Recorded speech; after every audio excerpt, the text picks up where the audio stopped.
Authenticity is very important in one of the key element. Okay, आप कह रहे थे ये काल्पनिक तो नहीं है, हिस्टोरिकल है. Now all the problems with our period films have been that इसमें आर्टिस्टिक लिबर्टी ली जाती है, you know, and then there is criticism, चाहे जोधा अकबर क्या हो, यू नो.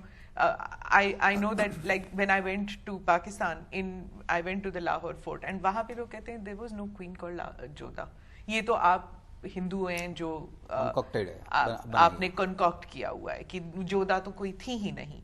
तो similarly do you think that this film will also, you know how it is, right? India is being criticized these days that religious polarization बहुत हो चुकी है, revival of this Hindu nationalism is happening, और आप film बना रहे हैं on the Hindu Samrat.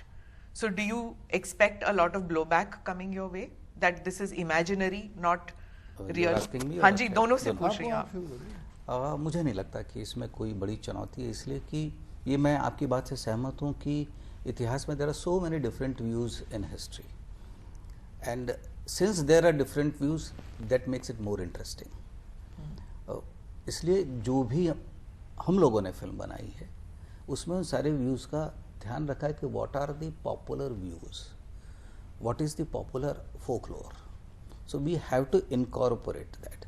What I have kept in mind that I should not do something which is contradictory to history. So nowhere in the film or till date I have never made anything which is against history. Wherever history is silent, that is the space I choose to elaborate or to use my imagination. So in my submission is that I have never done anything which is contradictory to what has been proven. What has been proven. और दूसरी बात, creative liberty की ज़रूरत इसलिए नहीं पड़ती कि ये बहुत ही सुंदर कहानी है. और इस पर एक महाकवि जिसका नाम चंद बरदाई है, उसने एक महाकाव्य लिखा है जिसको हिंदी का पहला महाकाव्य कहा जाता है. इस पर बड़े बड़े विद्वानों ने, हजारी प्रसाद द्विवेदी से लेकर नामवर सिंह जैसे लोगों ने भाष्य लिखे हैं, कमेंट्रीज लिखी हैं. तो मुझे लगता है लोगों ने बहुत काम किया है, हम उसको दर्शक तक नहीं ले जा पाए. And I always say controversy is welcome, because that will space controversy is welcome, that will give space for debate. हमने सारे समस्याओं का वाद, I think I believe in the debate as well.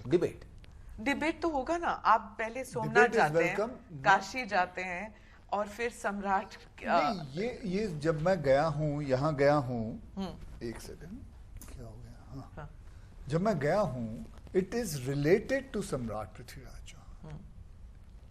It is Kashi is related to Samrat Prithviraj Chauhan. It is not just ऐसे मैं चला गया था. And I have not gone for religious reason. I've gone for the cultural thing. I've gone for to tell people that this is our culture and why it is essential. मैं क्या हर film में ऐसा नहीं है कि it is because I believe in because he explained me why Samrat Prithviraj Chauhan and Kashi and Somnath is joined relevant to Indian history. Okay. So it is nothing got I have gone there and I have paid my respect. I have not gone there to ask कि मेरी film चला देना. पर वो भी मांगने में कोई नहीं आपत्ति नहीं. स्मिता, हम लोग बड़े स्पष्ट थे जी, क्योंकि आपने एक शब्द इस्तेमाल किया कि हिंदू नेशनलिज्म. मैं उसको कल्चरल नेशनलिज्म भी कहता हूँ. And there is nothing wrong in revival of Hindu nationalism और cultural nationalism, because the character of this nation is Hindu. And when I say Hindu, it means culture. Having said this, why did we go to Somnath और Varanasi? Now as we know that the cultural capital और the spiritual capital of India is Varanasi.